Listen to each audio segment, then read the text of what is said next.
Hey everyone, this is आशु भैया and welcome to अपना school YouTube channel. आज के सेशन में हम लोग कुछ पढ़ने वाले हैं नहीं, लेकिन एक बहुत ही इम्पोर्टेंट सेशन को रखे हैं। ठीक है, इस सेशन में हम लोग क्या जानेंगे, ये इस वीडियो में आप एंड तक देखो। ठीक है, हम एक वर्ड से आप लोग को परिचित करवाना चाहते हैं। एक वर्ड है, प्यारा सा वर्ड है। कौन सा वर्ड है, आ जाओ। मेरे पास जो वर्ड है वो है KYC।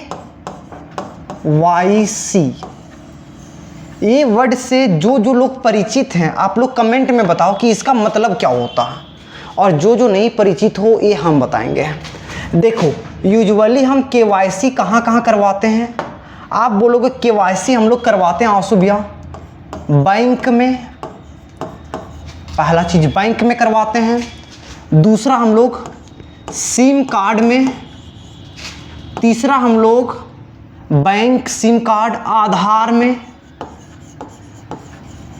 और अगर आपका ज़िंदगी साधारण गुजरी हुई होगी गांव में, तो अभी गांव तरफ राशन कार्ड में भी हो रहा क्या, KYC। जाके ठेपा देना पड़ता है, KYC होता है तो आपको 5 केजी चावल मिलेंगे मंथ में। ठीक है, तो KYC हम लोग यहाँ करवाते हैं। लेकिन KYC का मीनिंग क्या होता है अभी आपने नहीं बताया, अभी तक आपने नहीं बताया आशु भैया। तो आज हम आते हैं KYC का मीनिंग क्या होता है। KYC का मीनिंग होता है नो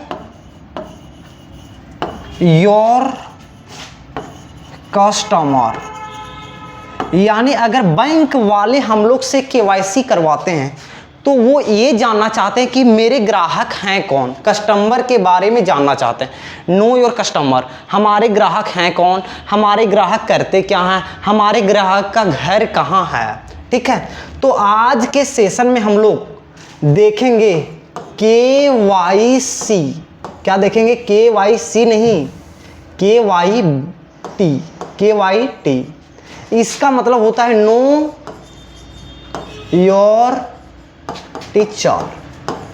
आपको पता है गिरिडीह में आशु भैया ने क्लास 12th की कक्षाएं को भी शुरू कर दिए हैं।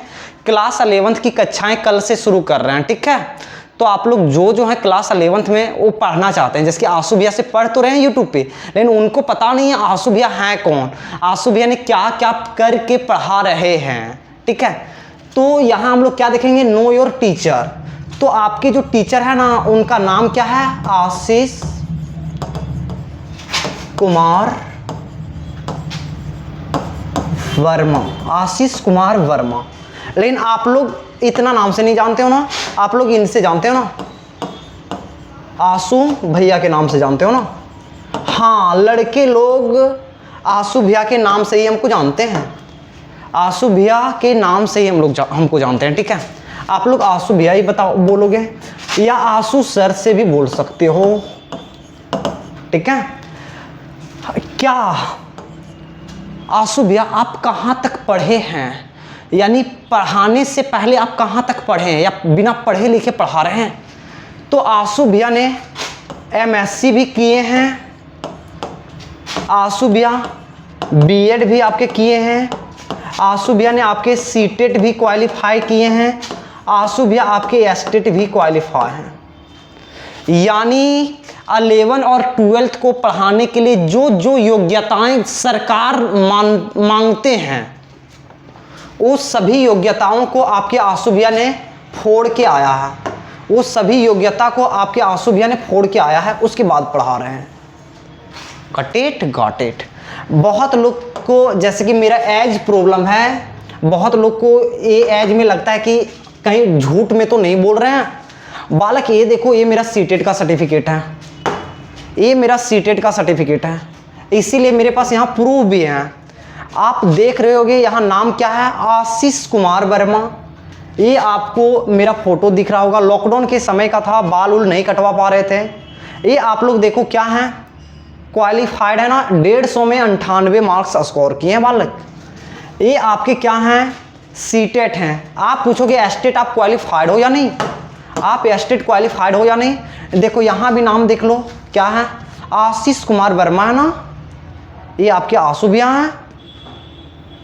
150 में 112 स्कोर किए हैं, यहाँ भी क्वालिफाइड हैं। ओके, बहुत लोग बोलते हैं कि बीएड आप किए हो, बीएड आप देख लो, ये रहा बीएड। नाम देखो बालक, आशीष कुमार वर्मा, गिरिडीह कॉलेज गिरिडीह से बैचलर ऑफ एजुकेशन, बीएड का मीनिंग होता है बैचलर ऑफ एजुकेशन। ये रहा आपको मार्कशीट, 1300 में से 1038 स्कोर किए हैं, यानी वो सभी चीज को फोड़ के आए हैं जो आपके गवर्नमेंट मांगते हैं। ठीक है, अब आते हैं मुद्दे पे, क्या है, हम आप लोग को क्या पढ़ाएंगे, हम आप लोग को पढ़ाएंगे मैथ्स। क्या, मैथ्स, हम आप लोग को पढ़ाएंगे मैथ्स। मैथ्स पढ़ाएंगे तो मैथ्स में हम 10th में मेरा स्कोर क्या रहा है, 12th में मेरा स्कोर क्या रहा है, मेरा ग्रेजुएशन में मैथ कैसा था, मेरा पीजी में मैथ कैसा था, ये सब के बारे में बता रहे हैं। हम 10th में अपने हाई स्कूल में हम मैथ में 100 में 100 स्कोर किए थे बालक। 12th में हम 91 आउट ऑफ 100 स्कोर किए थे, और ग्रेजुएशन में हम अपने कॉलेज के 7th टॉपर भी रहे हैं।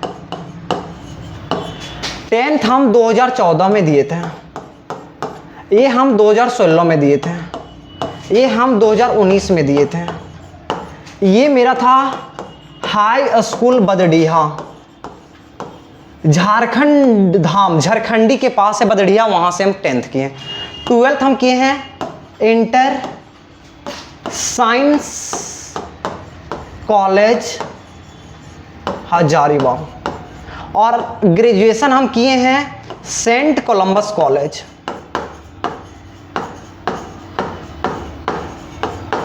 सेंट कोलंबस कॉलेज हजारीबाग से हम ग्रेजुएट हैं। ठीक है, बहुत लोग यहाँ भी बहुत लोग बोलते हैं क्या आप ये फॉल्स तो नहीं बता दे रहे हैं, आप स्कोर किए हैं या नहीं, तो उसके लिए आपको सारी चीज़ प्रूफ हैं बालक, आप देख सकते हो। ये मेरा क्लास 10th का मार्कशीट है, आशीष कुमार वर्मा है, देखो ये हम हैं, आप देख सकते हो। यहाँ मैथ्स, मैथमेटिक्स 80 20 100 में 100 100 है, व्हाट इट। अब बहुत लोग का ये आता है कि नहीं आपका एजुकेशन बेहतरीन रहा है, आपने प्रूव भी किया है, आप कहीं पढ़ाए हैं, टीचिंग एक्सपीरियंस, आपका टीचिंग एक्सपीरियंस क्या है। तो अगर मेरा टीचिंग एक्सपीरियंस पूछोगे ना, तो पहला टीचिंग एक्सपीरियंस है हजारीबाग का। हजारीबाग में हम 2016 टू 2018 तक 11-12 को पढ़ा है, 2016 से 18 तक। हम, ये मेरा अपना इंस्टीट्यूट था नहीं था, ये हम कोई दूसरे के इंस्टीट्यूट में पढ़ा रहे थे। उसके बाद हम पटना में, जब मेरा ग्रेजुएशन हो गया था तो हम पटना गए थे कॉम्पिटिटिव का, तो पटना में हम एनडीए को पढ़ाते थे। किसको, एनडीए को। कहाँ पढ़ाते थे, कंकड़बाग में। कहाँ पढ़ाते थे, कंकड़बाग, कंकड़बाग में। ठीक है, यहाँ मेरे एक भैया पढ़ाते थे, तो उन्हीं के थ्रू से हम उनके इंस्टीट्यूट में एनडीए को, एनडीए एयरफोर्स, ये सब को पढ़ाए थे हम, मैथ्स और इंग्लिश। ठीक है, उसके बाद हम ऑनलाइन में हम यूट्यूब पे और जूम पे गिरिडीह से पढ़ाए हैं। जब लॉकडाउन था, लॉकडाउन के समय यूट्यूब पे जूम पे भी पढ़ाए, दोनों जगह से लगभग 2 इयर्स पढ़ाए। यहाँ हम क्या पढ़ाते थे, 11th 12th NDA and polytechnic, ये सब सभी के स्टूडेंट को हम पढ़ा चुके हैं। उसके बाद हम गिरिडीह में भी 2 साल से पढ़ा रहे हैं, गिरिडीह में 2 इयर्स। यहाँ 2 साल पढ़ाएं, यहाँ 1 साल, यहाँ 2 साल और यहाँ 2 साल। टीचिंग एक्सपीरियंस भी बहुत तगड़ा है बालक। आप आओगे, यहाँ आने से आपको क्या होंगे, आपको सभी प्रश्न, अगर ये कोई क्वेश्चन है ना, तो इसको हम 2 तरीके से बताएंगे। एक एमसीक्यूज मेथड, ये आपके सब्जेक्टिव मेथड। ये एमसीक्यू जो बंदे एनडीए का, जो आईआईटी जेई का, और ये सब्जेक्टिव किसके लिए, बोर्ड के लिए। और हम लोग को पता है बोर्ड में भी कुछ एमसीक्यूज रहते हैं, तो ये बोर्ड वाले एमसीक्यूज को भी हम आराम से रप्पा रप्पा करके एक एक सेकंड में उल्टा देंगे, ठीक है। एमसीक्यू का स्टैंडर्ड रहेगा with in second, with in second. Second कहने का मतलब 1 सेकेंड नहीं होते हैं, 30 सेकेंड के अंदर कोई भी प्रश्न को हम लोग सॉल्व कर देंगे, ठीक है।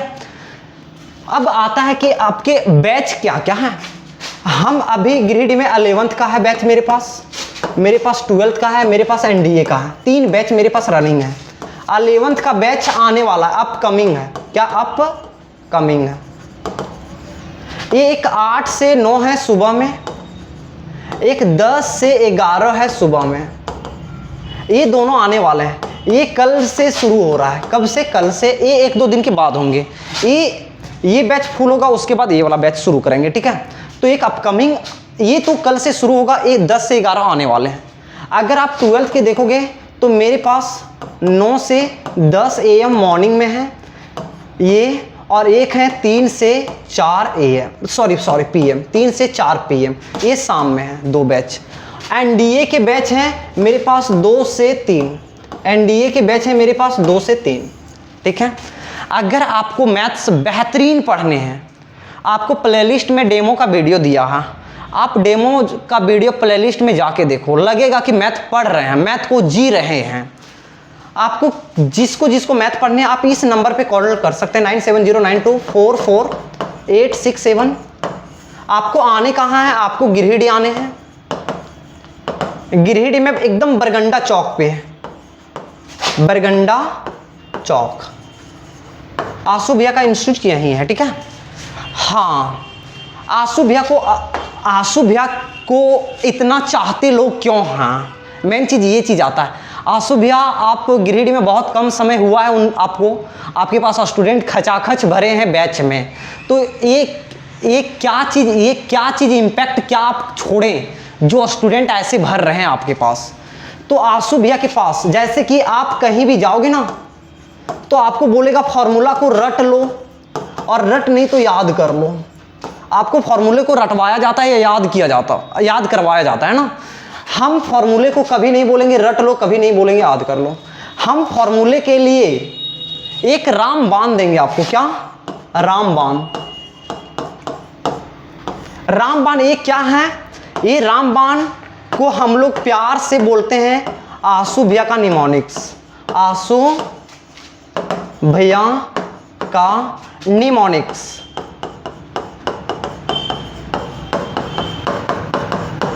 आंसू भैया का निमोनिक्स बोलते हैं। निमोनिक्स क्या आंसू भैया ये भी ट्रिक है क्या? कोई ट्रिक है क्या ऐसा? तो ट्रिक बालक, ट्रिक और निमोनिक्स में आसमान और जमीन के अंतर होते हैं। ट्रिक को हम लोग भूल सकते हैं, निमोनिक्स को हम लोग भूल नहीं सकते हैं। निमोनिक्स परमानेंट रहता है। अगर आप नींद में भी हो और कोई लड़का नींद में भी आपसे पूछेगा ना, तो निमोनिक्स के थ्रू से आप आंसर बता दोगे। तो ये निमोनिक्स आंसू भैया को अदर टीचर से डिफ्रेंशिएट करते हैं, अलग करते हैं, इसीलिए आंसू भैया का ग्रेड में क्रेज है, ठीक है। अब ये निमोनिक्स क्या है, 1-2 निमोनिक्स का छाप हम छोड़ते हैं, उसके बाद वीडियो को एंड करते हैं, ठीक है। वैसे लोग जो 12th में है, क्या है 12th में है, आप देखोगे, आप गिरिडीह के हो, हजारीबाग के हो, आप पूरे झारखंड में 12th वाले बैच में मैट्रिक्स शुरू करते हैं सबसे पहला। Got it. तो मैट्रिक्स में हम लोग देखो एक छोटा सा निमोनिक्स बताते हैं। मैट्रिक्स में हम लोग को ऑर्डर लिखना पड़ता है, और ऑर्डर जो लिखते हैं ना बालक, यहाँ से मेन कन्फ्यूजन ये होता है, ऑर्डर में पहले हम लोग रो को लिखते हैं, देन कॉलम को लिखते हैं, यानी पहले रो आता है देन कॉलम आता है। लेकिन स्टूडेंट ये चीज़ को भूल जाता है बालक, स्टूडेंट इसको भूल जाता है, कन्फ्यूजन रहता है कि पहले रो आता है कि भाई पहले कॉलम आता है। तो इसीलिए हम बोलते हैं confusion makes your life confuse. Confusion आपके जीवन को कन्फ्यूज करेगा, तो कन्फ्यूजन में नहीं रहना है आपको। तो इस कन्फ्यूजन को बचाने के लिए आंसू भैया क्या बोलते हैं, निमोनिक्स। आपको सभी चैप्टर में अलग अलग निमोनिक्स रहेंगे, और ये निमोनिक्स की मदद से आप सभी प्रश्न को धजिया उड़ा दोगे। निमोनिक्स क्या कहता है, हम लोग सभी बच्चे हैं, स्टूडेंट हैं, मतलब बच्चे हैं। बच्चा दुनिया में आता है, बच्चा पहले, जब बच्चा दुनिया में आता है तो बच्चा पहले क्या करता है, रोता है, पहले रोता है। और रोता का मतलब क्या होता है, रो। बच्चा पहले रोता है, फिर खड़ा होता है, बालक अगर आप जन्मे होगे तो पहले इंसान क्या करता है, रोता है। जो बंदे रोते नहीं है ना, उसको तुरंत हॉस्पिटलाइज करते हैं। तो बच्चे पहले होते हैं तो क्या करते हैं, रोते हैं ना। तो हम लोग बच्चे हैं ना, हम लोग पढ़ रहे हैं 11-12 पढ़ रहे हैं, बच्चे हैं। तो बच्चे पहले रोते हैं तो पहले रो आएगा, फिर खड़ा। कोई भी चीज़ खड़ा है उससे हम कहते हैं कॉलम। तो पहले फिर खड़ा होते हैं यानी कॉलम आएगा, कॉलम आएगा। ये आपको एक निमोनिक्स हम ये बताएं। उसके बाद क्या आप सभी चैप्टर को दोगे? हाँ, ये आपको मैट्रिक्स में दिए ना। आप अगर डिफरेंशिएशन में जाओगे तो डिफरेंशिएशन का निमोनिक्स है पावर फंक्शन एंगल, PFA। अगर आप इंटीग्रेशन में जाओगे, जो 12th के बहुत ही खतरनाक टॉपिक होते हैं, लेकिन आंसू भैया निमोनिक्स से सेकेंड में सॉल्व करते हैं, स्टूडेंट के दिल में नहीं दिमाग में घुस आते हैं। तो इंटीग्रेशन का निमोनिक्स क्या होता है? इंटीग्रेशन में निमोनिक्स हम बताते हैं ऊपर और नीचे करके, ठीक है, कि नीचे का डिफरेंशिएशन अगर ऊपर में आता है तो लॉग नीचे आता है। और फॉर्मूले को कहेंगे हम लोग बाय बाय, निमोनिक्स को कहेंगे हम लोग जल्दी आओ। और आप लोग जिसको पढ़ने हैं आप इस नंबर पे कॉल कर सकते हैं। टिल देन बाय बाय, जय हिंद।